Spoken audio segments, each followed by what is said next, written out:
Olá, estamos novamente com o Infopod, o podcast do Grupo Infolaudo, e hoje a nossa pauta está um pouquinho diferente. Todos os episódios nós trouxemos convidados para falar de prevenção, de algum laudo específico, diagnóstico, campanhas, e a gente nunca parou para falar do início de tudo. Você que nos acompanha talvez pergunte, mas Infolaudo? Da onde Infolaudo? Que laboratório é esse? Se você não é da nossa região aqui de Itajaí, Santa Catarina, você acompanha, mas não sabe o princípio de tudo. Então, hoje nós preparamos a pauta e trouxemos aqui duas pessoas que você que nos acompanha já conhece, o Dr. Daniel Ogata e a doutora Luciana Lanzarin, que são os sócios do Grupo Infolaudo, para falar disso, dessa união de dois patologistas que se preocupam diariamente com a medicina de precisão e de qualidade aqui na nossa região e, por que não, Brasil afora. Então, eu faço questão de falar um pouco sobre o currículo dos dois, caso seja a primeira vez que você está aqui conosco ouvindo o nosso podcast. O Dr. Daniel Ogata é sócio fundador do Grupo Infolaudo, ele é médico graduado pela PUC do Paraná, com residência médica em patologia no Hospital Erasto Gettner, possui título de especialista em patologia pela Sociedade Brasileira de Patologia e pela Associação Médica Brasileira, é mestre em cirurgia pela PUC no Paraná e doutor em cirurgia pelo Instituto de Pesquisa em Ensino Médico, IPEM, Hospital Universitário Evangélico, e autor de diversos artigos científicos nacionais e internacionais. A doutora Luciana Lanzarin é sócia do Grupo Infolaudo, médica graduada pela Universidade Federal de Santa Catarina, com residência médica em patologia no Hospital das Clínicas da Universidade de São Paulo, USP, possui título de especialista em patologia pela Sociedade Brasileira de Patologia e pela Associação Médica Brasileira. Atua como professora no curso de medicina da Univale também. Bom, bem-vindos novamente. Agora o nosso papo é diferente, né? Vamos começar assim. Eu sei que o Infolaudo começou e depois a doutora Luciana veio. Como é que foi esse encontro de vocês? Como é que foi a chegada da doutora Luciana no Infolaudo? Eu acho assim que antes até de falar sobre a chegada da Lu no laboratório, né, a gente precisa entender o histórico do laboratório, né? Acho que como que o laboratório surgiu, como ele foi idealizado, o que motivou, né, a gente entrar num projeto que é um projeto de longo prazo, é um projeto consistente, é um projeto sólido. A ideia de ter um laboratório como o Infolaudo é uma ideia de você permanecer dentro do meio médico por muito tempo, oferecendo um serviço de qualidade completo. E eu sempre digo o seguinte, né? A gente, eu trago comigo assim uma mensagem que eu trago desde a minha época de graduação, uma professora que eu tive naquela época, que ela falava assim para mim, né? Ela falava assim, olha, a gente tem que ver a diferença entre ver e observar, né? Parece que são verbos muito semelhantes, né? Ver e observar para mim é a mesma coisa, mas ela me colocou uma visão diferente, assim, que mudou muito assim a minha forma de enxergar o mundo, né? Ela falava assim, você imagina se o Alexander Fleming, que foi quem descobriu o penicilino, o antibiótico, ele tivesse apenas visto o que acontecia na placa de Petri, né? Que é aquela placa onde faz a cultura de bactérias, que por acidente se contaminava com fungo e a bactéria não crescia. Então muitos jogavam fora a placa dizendo, olha, meu experimento deu errado, porque contaminou com fungo e não cresceu bactéria. Essas pessoas viram que isso acontecia, mas ele observava. Então ele observou que, não, peraí, se esse fungo impede o crescimento bacteriano, eu posso utilizar esse fungo para tratar infecções bacterianas, né? Então existe essa diferença de ver e observar. Então, lá atrás, eu sempre observei como a minha especialidade iria evoluir. O que eu poderia oferecer de mais moderno, de mais sofisticado, de mais útil para atender o meio médico, atender os pacientes. Então, sempre observei que a patologia era uma especialidade que ela ia realmente passar por um processo revolucionário, né? E eu me lembro que eu fui num evento no Rio de Janeiro e comecei a observar isso. Observar, né? Que a patologia já estava num outro rumo. E eu já estava numa preparação de carreira, porque isso é uma outra coisa que eu sempre insisto. Você, para montar algo sólido, você tem que estar preparado. Isso mais ou menos que ano? 2014 que eu, né, tomei a iniciativa de montar um laboratório, mas essa minha visão ela já vinha desde o início da minha Sim. formação, né? Então eu sempre pensei o seguinte, eu tenho que fazer uma boa residência. Eu não digo a boa residência é um bom serviço, lógico, um bom serviço faz a diferença, mas também aquela algo muito individual, assim, né? Você tem que correr atrás daquilo que você considera que é deficiente na tua formação. Você tem que sair da zona de conforto. Então, eu sempre pautei a minha carreira em objetivos, né? Então, eu tinha um objetivo de, eu tenho que terminar minha residência, eu tenho que fazer a prova de título, eu tenho que fazer o mestrado, eu tenho que fazer o doutorado, eu tenho que ficar no mercado um tempo tentando entender como as coisas funcionam. E depois que eu tiver confiança naquilo que eu faço, eu posso pensar em montar o meu negócio, né? Então, foi mais ou menos essa a trajetória. Então, eu sempre digo que a minha linha de carreira profissional com a acadêmica, elas não foram síncronas, elas foram assíncronas, né? Porque a minha formação de carreira, ela começou muito antes da minha atividade mesmo como patologista, né? Porque eu tive que construir essa carreira para poder depois oferecer esse meu serviço para o meio médico, né? Então, eu me lembro que em 2014 eu percebi que a coisa estava avançando de uma forma mais dinâmica, rápida. E quando eu fui para o Rio de Janeiro, no evento, eu percebi que as pessoas falavam algo que ainda aqui era impraticável naquela época, né? Que era a patologia molecular, a própria imunistoquímica. Eu falei, não, agora está na hora de realmente eu pensar em montar isso, né? E foi quando dei origem, dei início, pontapé inicial para montar o Infolaudo, né?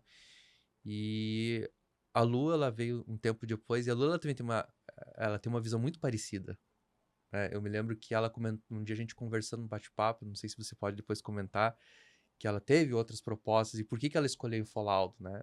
Aí acho que fica melhor a Lu explicar isso, né, Lu? Eu não tive assim, eu vim pra cá logo que eu acabei minha formação, né? Então, você acaba e começa a pensar, né? O que que eu vou fazer agora da minha vida? Porque quando a gente acaba a nossa formação, a nossa especialização, quando eu acabei minha residência, eu tava lá em São Paulo. Eu pensei, agora, né? Agora a gente tem que começar a planejar algo mais a longo prazo, né? Pra onde, o que que eu vou fazer? E aí você tem que associar a sua visão de medicina, visão da patologia, com as perspectivas, né? Que é isso que o Dr. Daniel estava falando, é a questão de para onde a patologia vai. Então, você busca sempre fazer uma melhor formação. Você, às vezes, não faz a formação num centro de referência, mas você estuda, você sempre tenta tá mais atualizado possível, né? Fiz minha residência lá em São Paulo, eu drenava muito caso complexo, né? Eu fiz lá na USP, a gente passava no ICESP, que é um dos principais hospitais oncológicos lá, né, do sistema público. E aí eu acabei agora, né, para onde eu vou. E eu vi, na época, um anúncio no site da Sociedade Brasileira de Patologia. Ah, tem um laboratório lá em Itajaí. Eu vou mandar um e-mail ver o que acontece, né? Porque minha ideia era voltar para Santa Catarina. Aí eu mandei e-mail, vim conversar. Esse é um laboratório, tinha 2 anos o laboratório quando eu vim, né? Então, um laboratório ainda era pequeno. Era novo. Eu acho que, assim, na época se buscava outro patologista porque vinha crescendo, né? Então, assim, tem que estar preparado para as demandas, né? E eu vi o laboratório novo, não tem muito movimento, né? Aí você fica pensando, né? Você vai num negócio tão incerto, né? Porque não é algo consolidado, né? É diferente de ir para algum lugar que já tem uma história mais longa, que você sabe que aquilo ali o tempo já provou que ele funcionou, né? Que deu certo. Eu pensei, o que eu vou fazer naquele laboratório, né? Itajaí.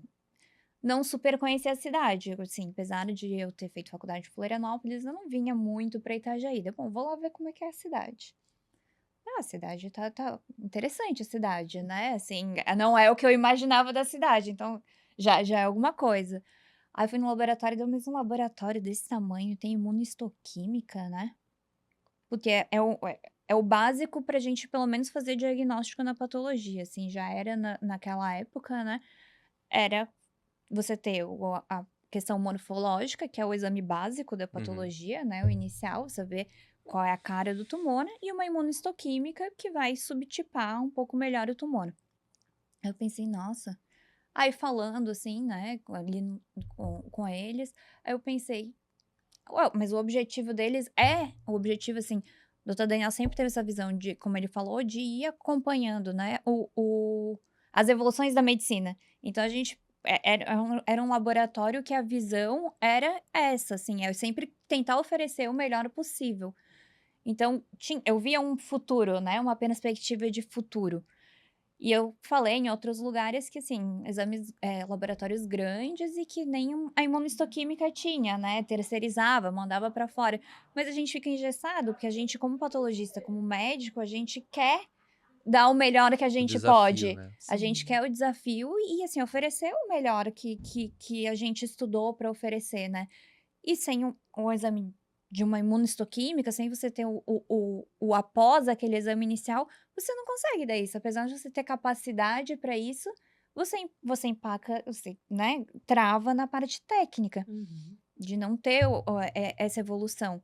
E na minha visão como médico, eu acho ruim você terceirizar muitas coisas, porque a gente tem muito contato com os médicos, né, então, é é uma relação o tratamento paciente ele interdisciplinar no sentido de que vários médicos, participam tanto do diagnóstico quanto da decisão de conduta daquele paciente. Então a gente consegue discutir com o médico, é diferente, vai uma pessoa que não tem esse contato fazer o diagnóstico, mas se o médico tem algum questionamento, é mais difícil de ter, eh, essa troca, né, e aí, na minha visão, o melhor é você ter um contato, você ter essa proximidade.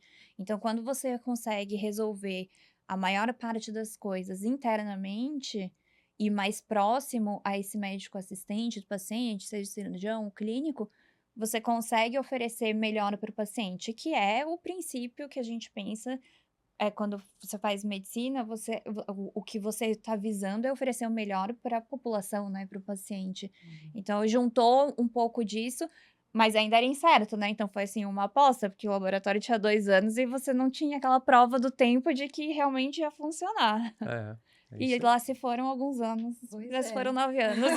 Que maravilha. Existe ainda aquele, não é um preconceito, mas aquele rótulo de que o patologista, como é um médico que não atende paciente, né, Uhum. diretamente, de que ele é só, ele é o cara que lê a lâmina. Existe ainda muito isso? Acho que existe um pouco, mas essa visão ela tá cada vez mais se tornando distante. Uhum. Porque o patologista ele começa a estar presente dentro de cenários mais diversificados, interdisciplinares, né, como você pontuou. Então até a gente estava comentando, essa semana a gente teve 3 tumor boards diferentes. Explica o que O é que tumor é, Tumor board. boards, não, eu já ia entrar nesse assunto.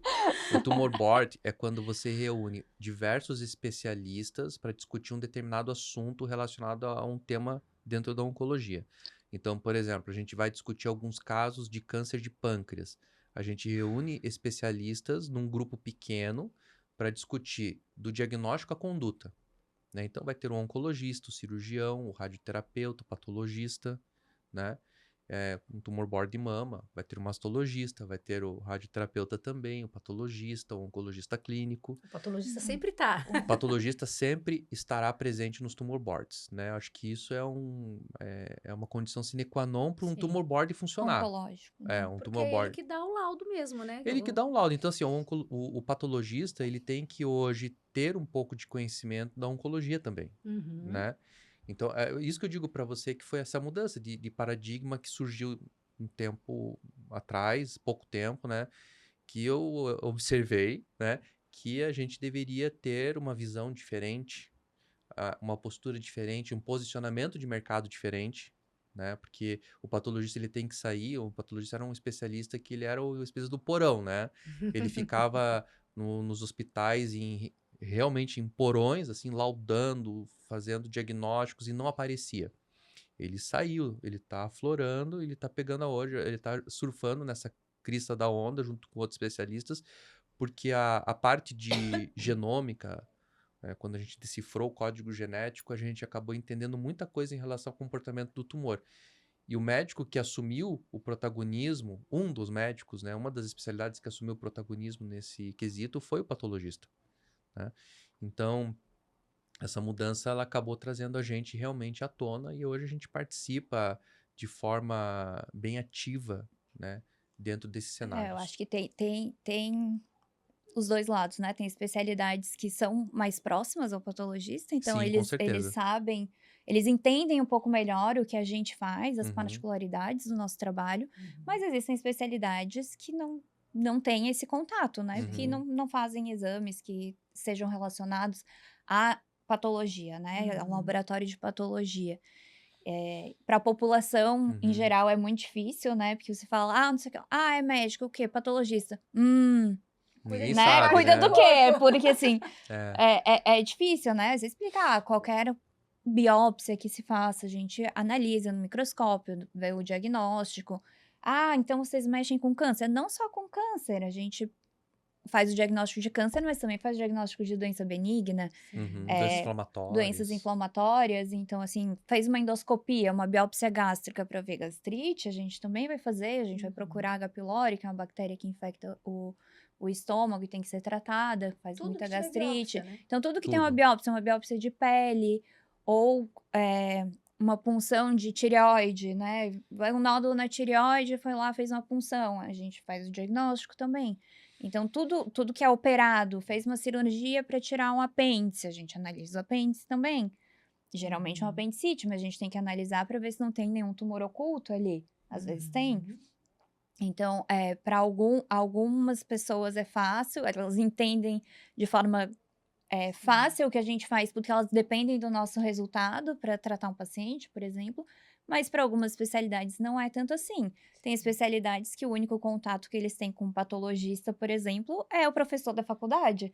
Depois, assim, vira um mito, né? Uhum. Uma especialidade que é um mito, porque É. você não vê mais. Sim. Então, a gente vê aí muitas vezes, ou o paciente, ou alguns médicos achar que o resultado de uma biópsia pode sair de forma extremamente rápida, porque é um laboratório, mas não é um laboratório de análises clínicas. Então, Sim. muita gente acha que a gente vai colocar numa máquina, por exemplo, imunistoquímica, vou colocar numa máquina e a máquina vai dar um resultado.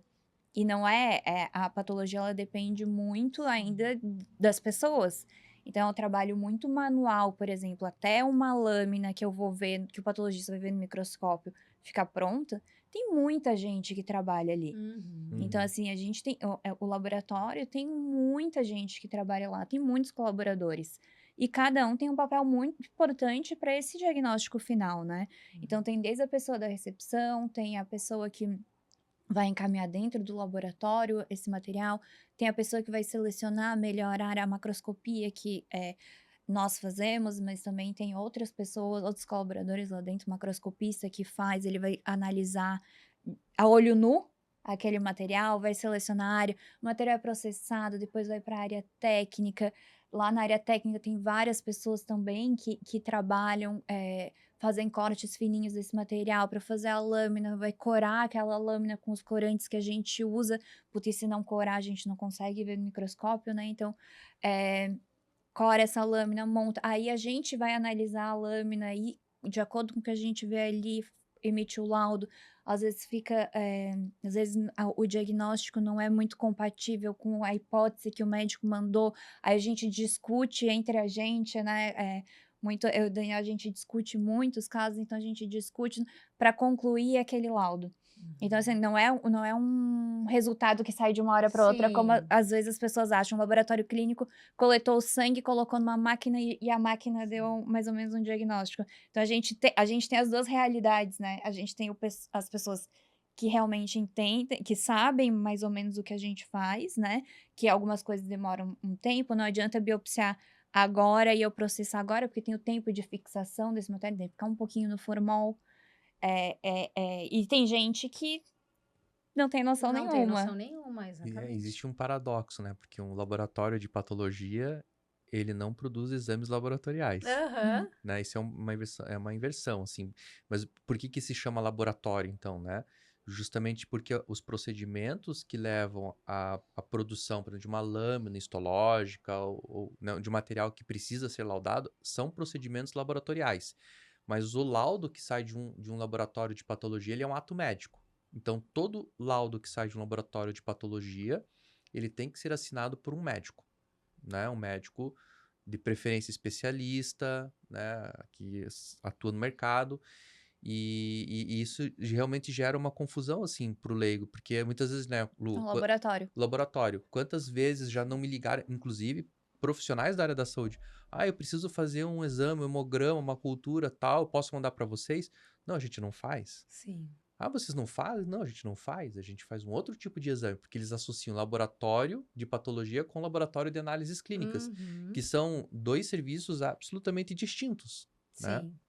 Apesar de os dois terem laboratório no nome, né? Apesar, Mas exatamente, mas são Sim. distintos. Sim, porque é um laboratório, mas é O patológico. laboratório de análises clínicas não necessita necessariamente de um médico como responsável, né, Sim. técnico. Ele pode ter um bioquímico, um farmacêutico, um biomédico, um biólogo, né? Quais são as especialidades que trabalham dentro do laboratório de patologia, além dos patologistas? Porque acho que já conversou uma vez sobre a falta de formação específica, Existe né? uma falta muito grande de profissionais. Hoje, o Brasil, ele forma por ano 87 patologistas. Por ano? Por ano, tá? Esse é um dado que eu peguei, curiosamente, essa semana no próprio site da SBP.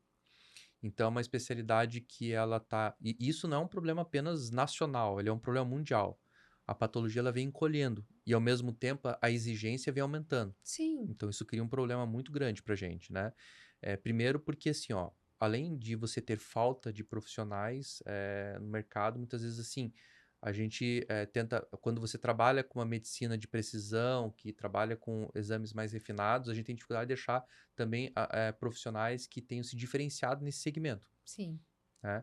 Então, como que a gente pode também, talvez, mitigar esse tipo de situação? Talvez a gente, né, muitas vezes trazendo um profissional próximo da gente e tentar, ao longo do tempo, ir preparando ele para esse Sim. mercado novo, né? Então, a gente tem muita dificuldade. Por que isso acontece, né? Essa é uma pergunta que é uma incógnita. A gente tem, assim, algumas ideias por que isso acontece, principalmente a ideia talvez venha lá da formação, como a doutora Luciana falou. As pessoas não conhecem a especialidade, até mesmo as pessoas que fazem parte do meio, né, profissional que a gente atua. Eles não sabem muitas vezes o que a gente faz de teste, como é que a gente trabalha. E isso vem lá da formação porque também, da mesma forma que faltam os profissionais para estar no dia a dia na assistência, faltam também os profissionais que ficam na academia, Pois na é. faculdade de medicina.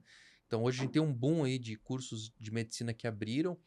Quantos desses cursos hoje têm o privilégio de ter um médico patologista, né, no grupo de docentes? Pouquíssimos, né? Porque se só Pouquíssimos. formam 87 por ano, São a maioria pouquíssimos. vai trabalhar Então, a e... maioria existem, lógico, docentes de alta qualidade, né, mas que não são médicos, muitas vezes são biólogos, biomédicos, farmacêuticos, que acabam entrando nesse nicho, dando uma aula de patologia básica, fazem isso com muita excelência, Mas mas acaba não chegando na patologia não... médica, Isso, Sim. né? entendeu? A Então é a visão do médico é patologia que falta. básica. Uhum. E por que vocês acham que isso acontece? É lógico que quando o jovem pensa em fazer medicina, eu acho que tem muito aquela coisa, o sonho de, eu vou fazer o bem, vou cuidar do paciente. Talvez E o seja essa... É isso? Talvez seja essa visão. Assim, Não é uma Porque coisa qual é a tão visão? Quando cientista, fala em tão... médico, qual é a primeira imagem que vem na isso. cabeça? Acho que isso é importante. o paciente É o médico ou num consultório Isso. ou Uma sala operando. cirúrgica. Isso. É a imagem. Então, ninguém,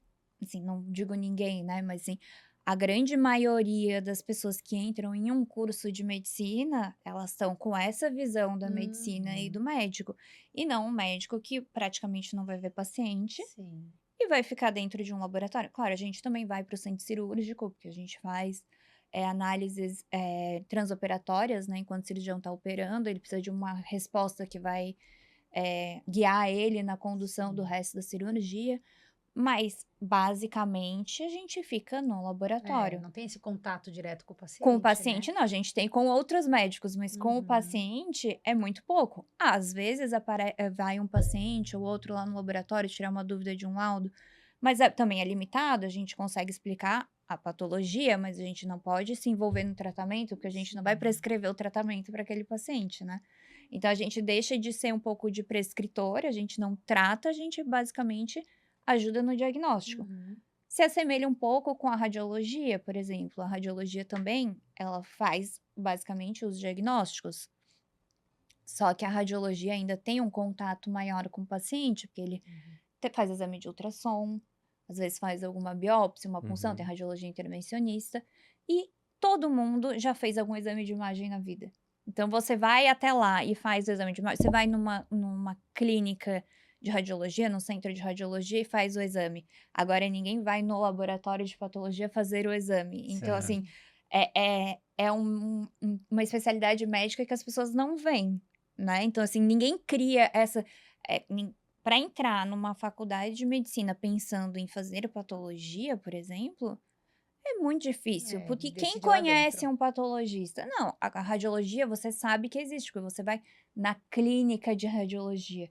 Agora, no laboratório de patologia, pouca gente vai, até porque a Sim. maioria do material que chega pra gente, Vem ele pelo chega via médico. clínica. Ele Uhum. chega pelo médico que coletou esse material. E o Uhum. laudo, muitas vezes, vai direto pro médico, no retorno da consulta do paciente. Ele nem vai retirar Sim. no Vocês laboratório. são meio invisíveis, Então, ele né? nem sabe que Totalmente. laboratório é esse. E aí, acaba confundindo com um laboratório clínico, né? Ah, Sim. um laboratório que emite um laudo. Uhum. Então, é difícil ter esse contato. E aí, depende o que você consegue mostrar na faculdade que a patologia faz. Só que, assim, mesmo na faculdade, eles não estão... O aluno, ele acaba não vendo o dia a dia do patologista. Ele não tem a parte prática da Boa. patologia dentro de um laboratório na realidade, entendeu? Ele pode ter a parte prática, olhando no microscópio, mas não o contexto todo. Então, é difícil de assim, brilhar Ficar o olho, atrativo. brilhar o Aham. olho do estudante de medicina para a especialidade, né? É. Então, vou aproveitar o gancho e eu vou contar como eu decidi pela especialidade e depois eu gostaria que você contasse também, porque em algum momento a gente tomou essa decisão. E eu quero saber qual foi o contexto em que isso aconteceu, né? Eu vou contar o meu contexto. Eu desconhecia completamente a especialidade quando entrei na faculdade. Quando entrei na faculdade, eu queria ser cirurgião. Era a minha meta. Eu não sabia o que eu ia operar, mas eu sabia que eu ia ser cirurgião. Eu me lembro que no primeiro ano abriu uma vaga de estágio voluntário na ortopedia. Me candidatei, eu vou acompanhar a ortopedia. Acompanhei a ortopedia, gostei muito, né, da ortopedia, mas ainda não brilhou meus olhos, assim, né? E aí eu passei numa prova durante a faculdade, que era um concurso para acadêmico, né, do Hospital Erasto Gärtner. Eu passei, e quando você entrava como acadêmico no Hospital Erasto Gärtner, você começava instrumentando no centro cirúrgico. E aí eu fui instrumentar, em 1999, uma neurocirurgia. E o neurocirurgião fez lá a craniotomia, né? Ele abriu o crânio, fez uma janelinha, foi ali no tumor, tirou um pedacinho do tumor, chamou a circulante e falou, manda para o patologista agora.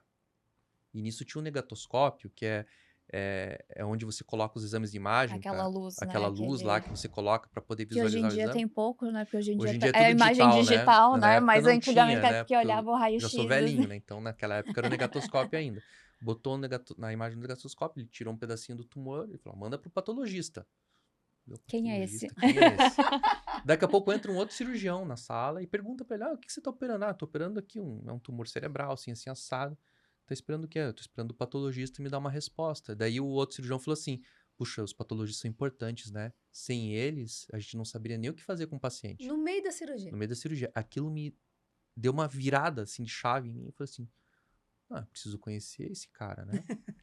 Eu me lembro que terminou a neurocirurgia, eu fui lá, me troquei, desci na patologia, eu vim conhecer o serviço. Aí comecei a conhecer o serviço, falei, cara, que interessante, né? Eu não conhecia essa especialidade. E aí, a partir daquele momento, eu praticamente me direcionei para patologia. Lógico que eu aproveitei o meu curso ao máximo, porque o patologista tem essa característica, ele acaba transitando em diversas áreas, então eu falei, não, eu tenho que aprender bastante coisa sobre as outras áreas, porque são áreas que vão acabar articulando com a minha especialidade um dia, né?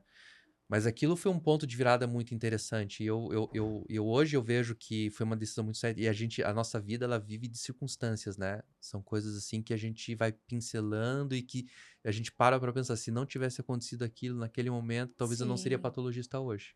E isso fez você ter um pensamento de que a sua profissão era extremamente fundamental para o paciente. Era. E outra coisa, eu sempre gostei muito de estudar.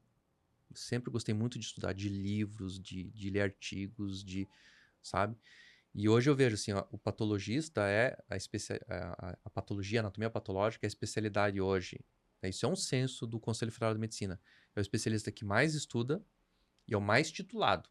Se você buscar ali o número de médicos com mestrado, doutorado, a maioria deles, né, proporcionalmente está dentro da patologia.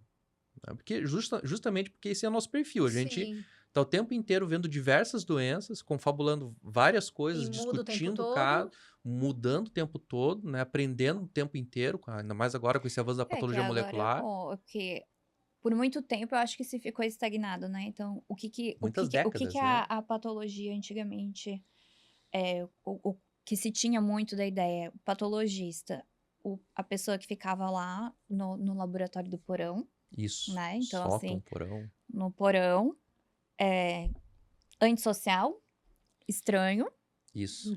e professora. Então, você ia para patologia basicamente para dar aula. Então, assim, tinha muito patologista que era professor, né? De Típico faculdade. nerd.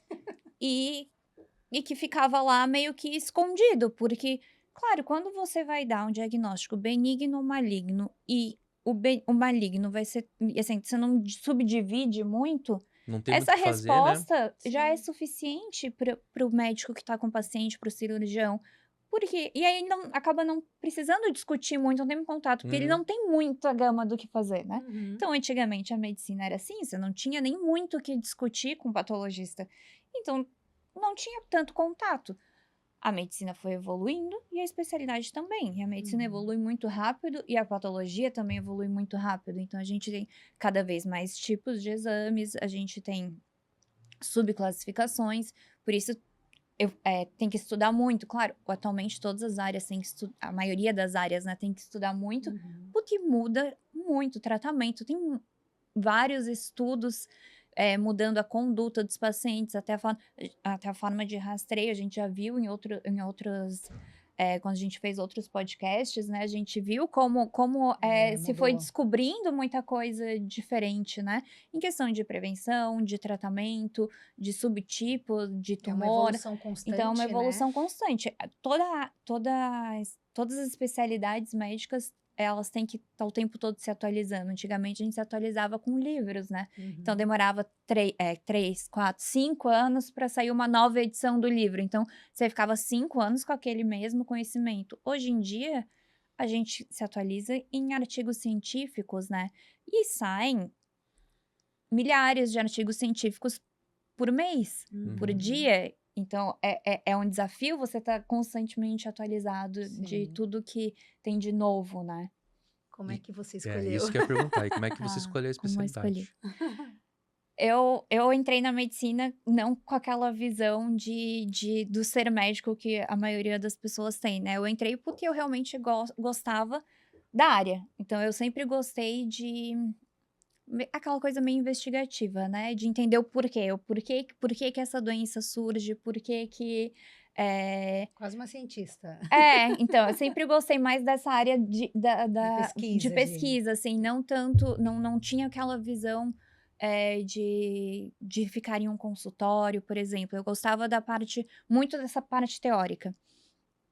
E aí eu fui fazendo faculdade, e aí eu sempre brinco que eu gosto do que eu estudo, né? Então, qualquer área que eu começasse a me envolver mais, eu achava, eu gostei dessa área. Porque tudo que a gente estuda e começa a entender é o que a gente gosta, né? Mas aí você fica pensando, mas eu quero fazer isso depois? E eu fiquei nessa. E eu sempre gostei muito de laboratório. Então, talvez por essa parte de pesquisa mesmo, né? Aí eu descobri lá, mas eu fui mais pro final da faculdade, assim, que eu descobri que a patologia existia, né? E aí, nas minhas aulas de patologia, porque diferente da maioria dos currículos, eu tive patologia durante os primeiros 4 anos da faculdade. Então, durante todos esses 4 anos, eu tinha aula de patologia. Diferente da maioria dos cursos atualmente, né? Dos currículos, que os alunos têm patologia no início da faculdade por 1 ano, por exemplo. Então, eu tive contato prolongado com a patologia, né? Então, ela sempre estava ali presente, você lembrava que ela existia. Porque às vezes você tem no primeiro, segundo ano da faculdade, mas são 6 anos de faculdade. Quando chega lá no final, que você vai decidir o que fazer, nem lembra mais que isso existiu, né? Uhum. Então, eu tive um contato mais prolongado. E eu pensei, é interessante, porque une o laboratório une a parte do diagnóstico, de estudar as doenças Você mesmo, já não né? queria atender paciente. Assim, eu não tinha, não é que eu não queria atender, eu não tinha a necessidade, né? Então, assim, Uhum. eu gostava, atendia paciente, gostava muito da parte cirúrgica também, mas assim, eu pensei, eu não sei se eu quero Não brilha viver os minha olhos. vida dentro do centro cirúrgico. Eu gosto de fazer de fazer um procedimento, mas assim, eu quero fazer isso com tanta intensidade, né, o tempo todo dentro de um centro cirúrgico. Aí eu fui vendo as possibilidades que existiam, pensei, gostei da patologia, daí tinha a tia de uma amiga minha da faculdade, bem amiga minha, ela era patologista, ela é patologista, né? Aí combinei, mas não era aqui de Santa Catarina, então a gente aproveita uma viagem nas férias Pra ver, pra conhecer pra ver, melhor. conhecer melhor. Aí fui lá, olhei o laboratório, vi umas lâminas. Não, eu gostei disso. Eu consigo me ver fazendo isso Aham. a longo prazo. Assim, eu não vou Pro resto da desistir vida, né? disso, assim, porque eu gosto. Tá unindo várias áreas que eu gosto, né? Várias coisas que eu gosto. E aí, claro que nessa época ainda não sabia que poderia ser tão próxima essa relação com outros médicos, diferente do Daniel, que teve essa experiência Na própria na faculdade, própria né? faculdade, de ver essa interação com outras especialidades. Eu via, mas não tanto, né? Então, eu não, e aí isso é uma coisa que depois, durante a profissão, né, a atuação, é, foi uma grata surpresa, né, de você realmente conseguir ter essa interação melhor. Apesar de a gente não ver o paciente, a gente sabe muito do paciente. Sim. Então, Uhum. quando a gente discute o caso, a gente sabe muitas informações do paciente, né? Uhum. E isso nos ajuda no raciocínio. A gente brinca que às vezes vem uns pedidos porque é na hora de preencher, imagina. O cirurgião vai lá, ele opera, ele tem que fazer todo o relatório cirúrgico, ele tem que conversar com o paciente, fazer a prescrição dos remédios para o paciente, né, de pós-operatório. E aí, na hora que chega para preencher o pedido do exame anatomopatológico, ele coloca lá o órgão, assim. Isso é o mínimo que a gente faz Só que, saber. só que assim, a gente estudou, a gente fez faculdade, a gente precisa de uma correlação clínica, às vezes, para fazer os diagnósticos. Aí vem o órgão. O órgão, eu sei que é o órgão, não precisa me dizer que é O esse que que é órgão, pra eu ver entendeu? se tem nesse Cólon, órgão? eu sei que isso é um cólon, mas assim, qual é a hipótese? O que que eu tô procurando O que eu tô aqui? procurando aqui? Porque é especialidade médica, a gente depende Sim, dessas correlações, né? E sim. às vezes parece que, assim, a gente vai olhar ali e vai ver um milagre.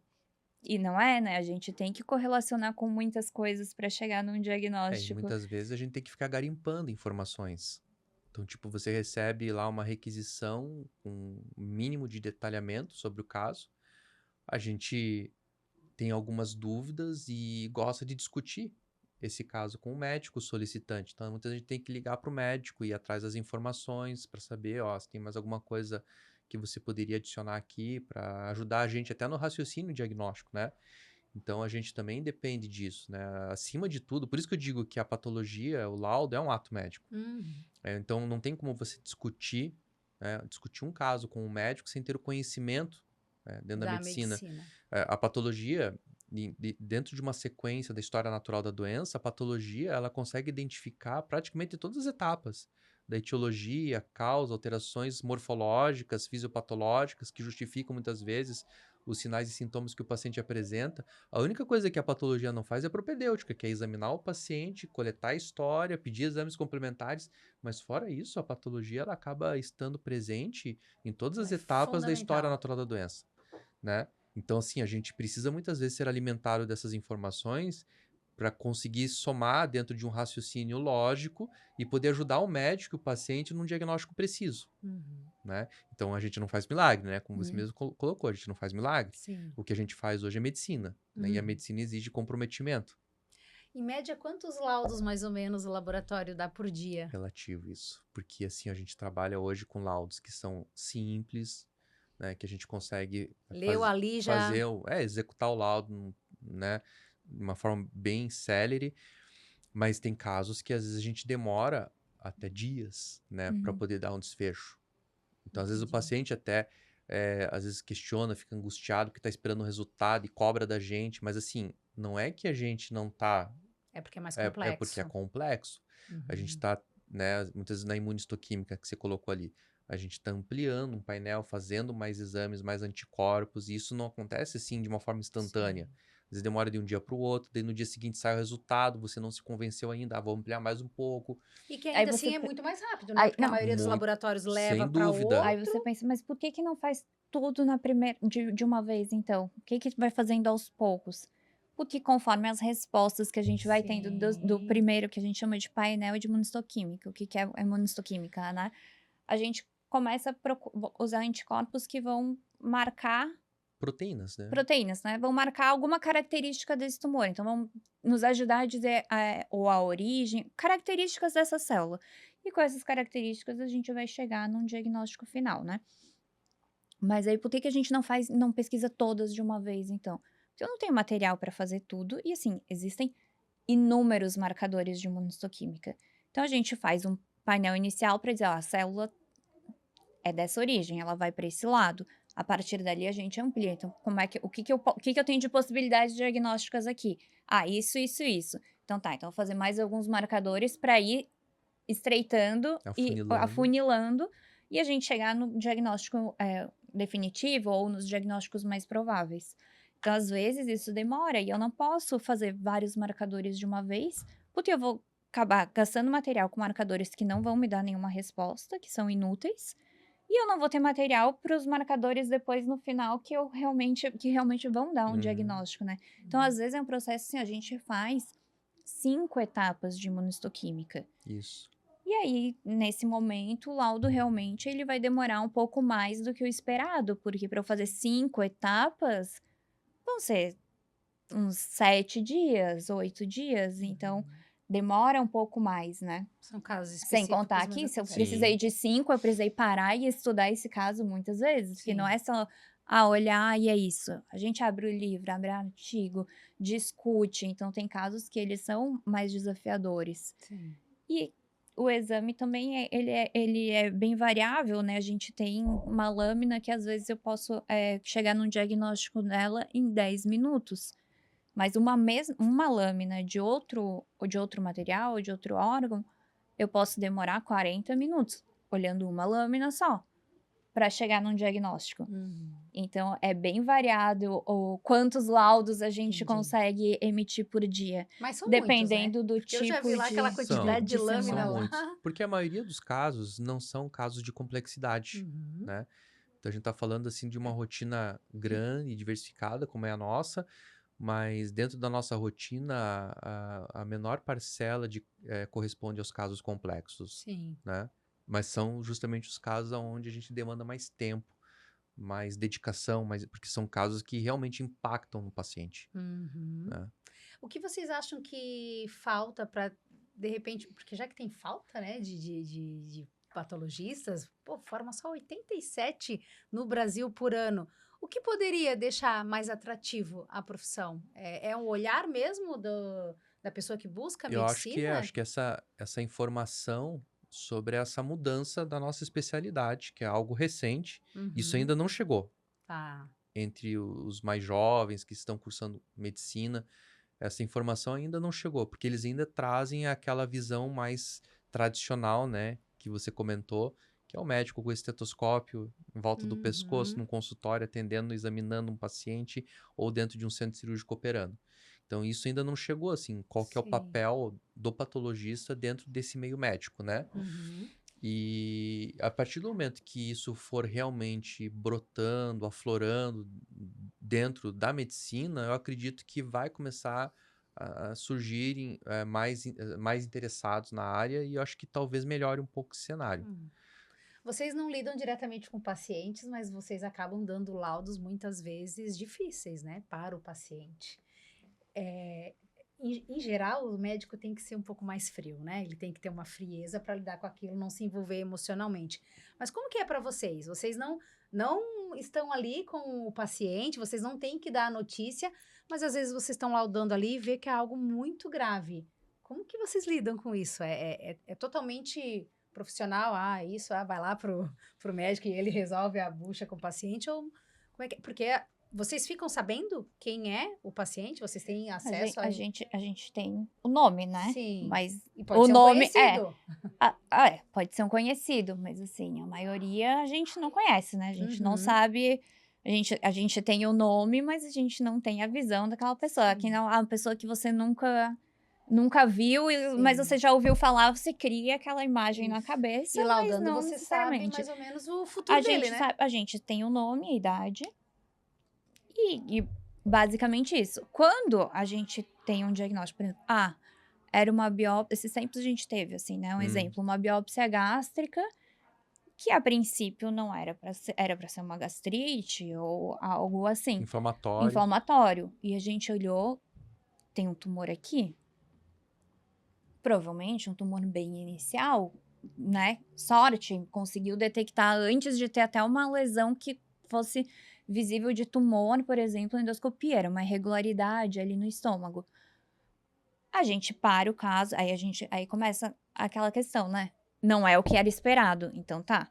A gente não vai, aí a gente começa a mostrar entre a gente, né? Olha aqui, confirma que é isso mesmo, porque tá discrepante com o pedido médico, né? A gente tem. Ele vira um caso crítico, Ele que a vira gente um chama. caso crítico. Chegou é um caso crítico. Aí o que a gente fez? Liga pro médico que biopsiou. Olha, tinha alguma coisa. Esse paciente era para ser algo inflamatório, benigno, mas aqui eu tenho tumor. Aí já começa a acender sinais de alerta para todo mundo, porque como a gente não tem o contato com o paciente, a gente não tem como garantir que esse paciente vai tratar, né? Vai receber esse diagnóstico e vai tratar. Então, você começa a mandar sinal de alerta para quem tem esse contato com o paciente, E né? por esse motivo que ele vira um caso crítico, entende? Porque muitas vezes o paciente ele vai lá, faz uma endoscopia e ele nem volta para pegar a biópsia. Entende? Ele tem o laudo da Ele endoscopia, ele dizendo que ele tem uma gastrite, e Exatamente, aí ele já vai Moriase tratar aquela positivo, tal, vai tratar a gastrite e gastrite, nem não. pega o laudo. E cabe a nós torná-lo um caso crítico para ter a certeza, a convicção de que o laudo vai chegar nas pessoas certas. E aí Ou é o não- médico que vai entrar. A gente pode ter duas formas. Ou a gente entrega para o próprio paciente, né? Liga, Dizendo, fala, olha, ó. teu caso aqui, leva para o teu médico, né? E discute com ele. Ou a gente já envia para o médico, que o médico já já pede para a secretária chamar o paciente. E já reserva um tempo. Geralmente eles deixam assim o último horário do consultório, porque é aquela consulta que demora 1 hora, que o paciente chega, recebe um diagnóstico que não esperava. E aí tem que, né, confortar o paciente, dizer quais serão os próximos caminhos a serem tomados. Mas é por esse motivo que ele vira um caso crítico. E aí vocês têm esse olhar, então, né? Embora vocês não tenham acesso A ao gente paciente, vocês tem. têm esse cuidado É que de... assim, a gente, né, falo isso por mim e pela Lu, que tem um perfil idêntico, né, ao meu, assim, a gente é movido por desafios. Então como a gente gosta de estudar, a gente gosta de ser desafiado, o primeiro impacto sempre é aquele assim, olha que caso interessante, que caso legal, bacana, tal, não sei o quê. Daqui a pouco começa, né, o lado pessoal, pô, você vê a idade do paciente, putz, coitado, que não sei o quê. Não, mas vamos conversar com ele, vai dar tudo certo, tá? Mas assim, a gente tem essa, né? Eu acho que é o desafio, em primeiro lugar, que eu acho que é né, aquela coisa mais E que é o que instantânea. move vocês, né? E depois vem né, o lado pessoal, né? Que a Que a gente gente. fala, nossa, Vocês tumor, analisam. olha só esse tumor. Ai, coitado, tá com tumor agora, não era pra ter. Aí a gente fala, não, mas pelo menos ele tá com diagnóstico agora, tem a chance de tratar. Pior, se não tivesse não tivesse nenhum diagnóstico, eu não teria tratando, e aí quando, né, pra descobrir seria mais avançado. A gente trabalha hoje, né, assim, ó, o que é legal, né, semana passada, acho que eu nem contei pra você, eu recebi a ligação de um médico oncologista lá de Tubarão, chamado Dr. Francisco. Ele me ligou para contar de uma paciente que há 3 anos atrás, a paciente de Tubarão foi biopsiada, eles trouxeram material aqui pra gente fazer o anatopatológico e fazer o PDL1, né? Para saber se a paciente ela tinha um câncer de cabeça e pescoço, já tinha metástase para fígado, para ossos e tal. E aí a gente fez o exame aqui, o exame deu alta expressão, né? Deu um PDL1 elevado, ela foi tratada, começou o tratamento com imunoterapia, ele me ligou, isso faz 3 anos, paciente jovem, ele me ligou semana passada para dizer que a paciente está bem e sem lesão. A lesão, o tumor regrediu completamente E aí vem aquela dúvida, ele estava conversando comigo, a minha dúvida hoje é se eu continuo ou não o medicamento, mas eu tenho medo de retirar porque tá dando certo, né? Então, ali você começa a ter, assim, um pouco, assim, de materialidade do que tá acontecendo na ponta, né? O teu trabalho, O reflexo isso, o do... reflexo do teu trabalho. O teu trabalho hoje, por mais que você não tenha tido contato com a paciente só tá viva hoje, ela tá livre de doença porque houve um trabalho coletivo, Sim. tá? Mas em que a gente teve um papel importante, com até um certo protagonismo, Uhum. né? Mas a gente, naquela paciente, a gente foi fundamental para ela hoje estar com, né, 3 anos sem evidências de doença ativa. Sim. E às vezes vem assim, né? A paciente tá tratando, agora tá com uma lesão suspeita, não sabe se é recidiva, tumoral, aí biopsia, daí geralmente isso aí vem, né? Já começa o médico assistente, né? Que tá cuidando do paciente, manda mensagem ou já naquela angústia, né? Daí às vezes vem, não tem tumor aqui. Aí você já pega aquele exame assim, né? Naquela expectativa, porque claro, você tá querendo que não tenha tumor, mas se tiver, assim, paciência, né? Vai ter que tratar, não é o melhor cenário, mas ok. Aí quando vem negativo, já pega assim, ela já abre um sorriso e manda mensagem pro médico: olha, não tem tumor aqui, tá tudo certo. É, Então, assim, os casos que a gente tem, a gente tem esse contato mais próximo, né? Que alguém questiona a gente fica sabendo um pouco mais da história.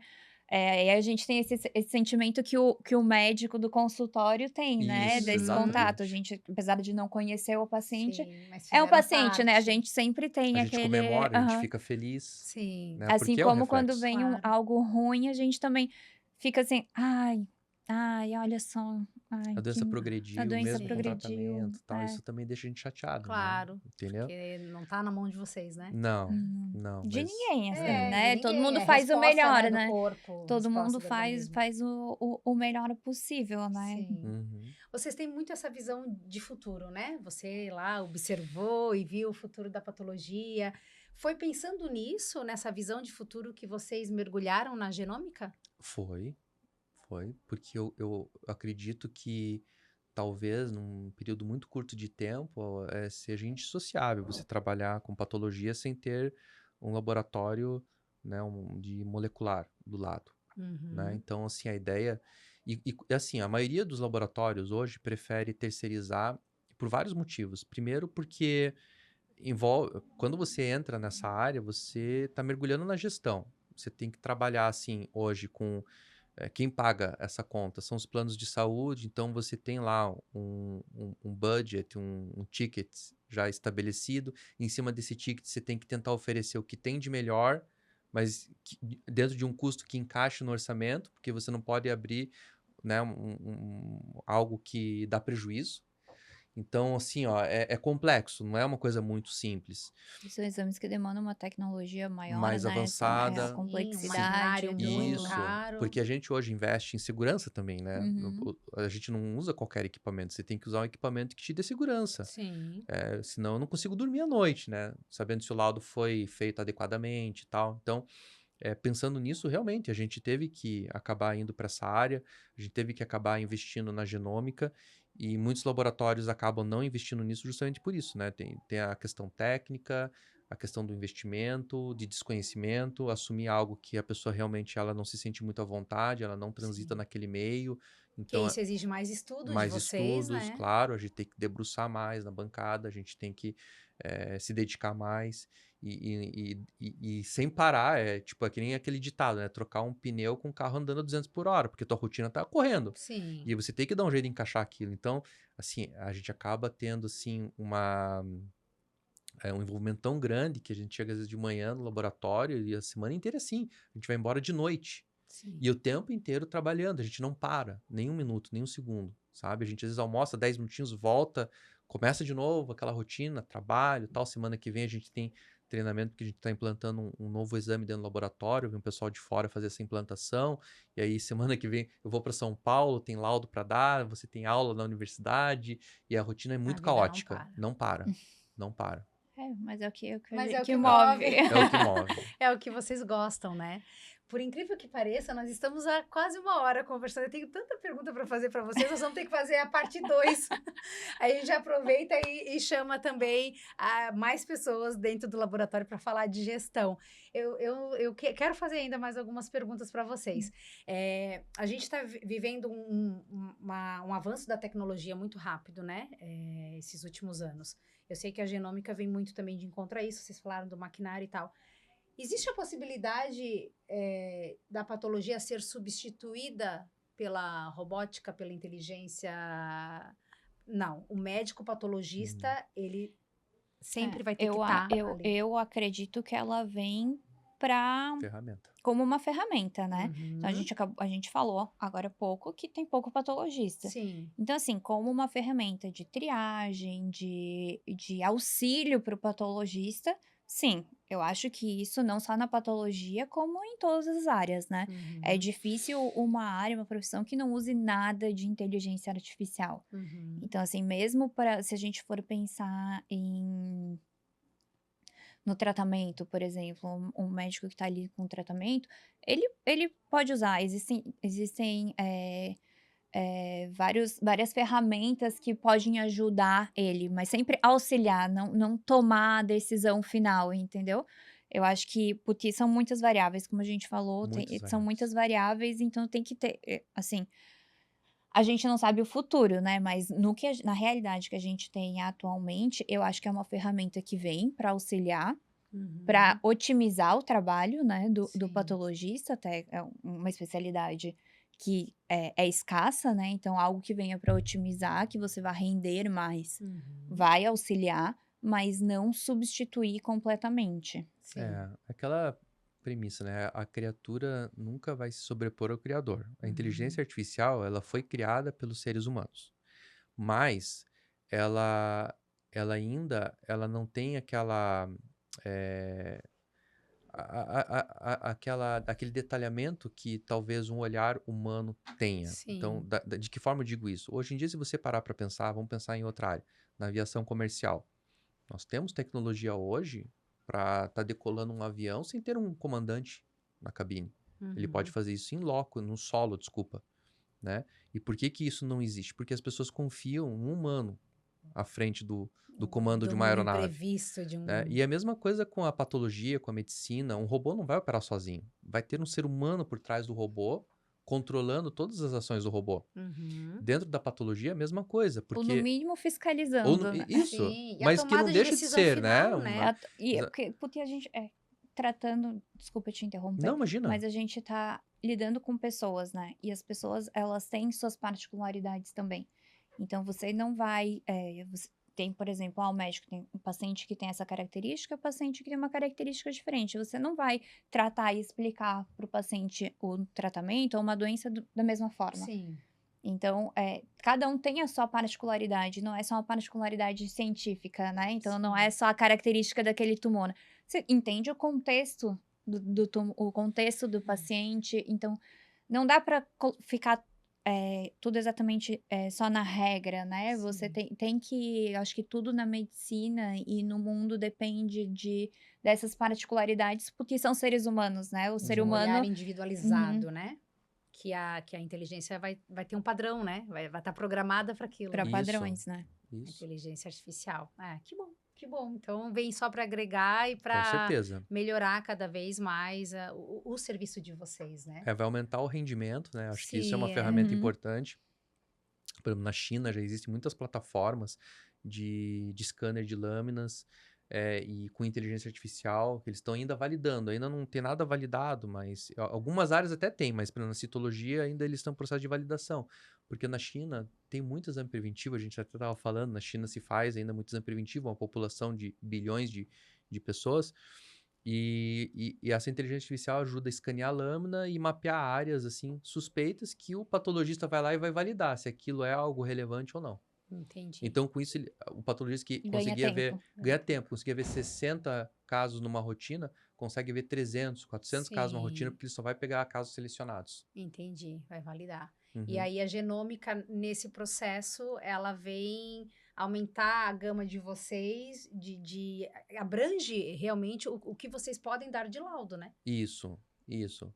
né? Mas da genômica, ela tem um objetivo, assim, mais refinado de diagnóstico, Uhum, né? sim. Então, é o diagnóstico molecular, a gente vai ali ver a alteração no DNA, do RNA, se tem uma fusão, alguma coisa que possa indicar um tratamento de alto custo ou contraindicar um tratamento de alto custo, porque, como eu disse, hoje a nossa busca também é pelos bons respondedores. O patologista é responsável, em muitos casos, em selecionar pacientes que serão bons respondedores a medicamentos de alto custo, Uhum. né? Porque não adianta dar um medicamento caro para um paciente que você não Não vai vai ter se efetividade. beneficiar com isso, né? Sim. Isso. Que mudança, né? Isso, você tá falando lá de 2014 que você tentou fazer essa mudança. Mas lá em 99 que E você... em 99 nem se comentava. Não, eu digo da, Ah. da função do patologista, né? Porque eu fui na Genômica e voltei. É. Da função do patologista. Lá em 99, você viu, era aquele cara de porão. Pô, 99 não tá tão longe assim. Não tá.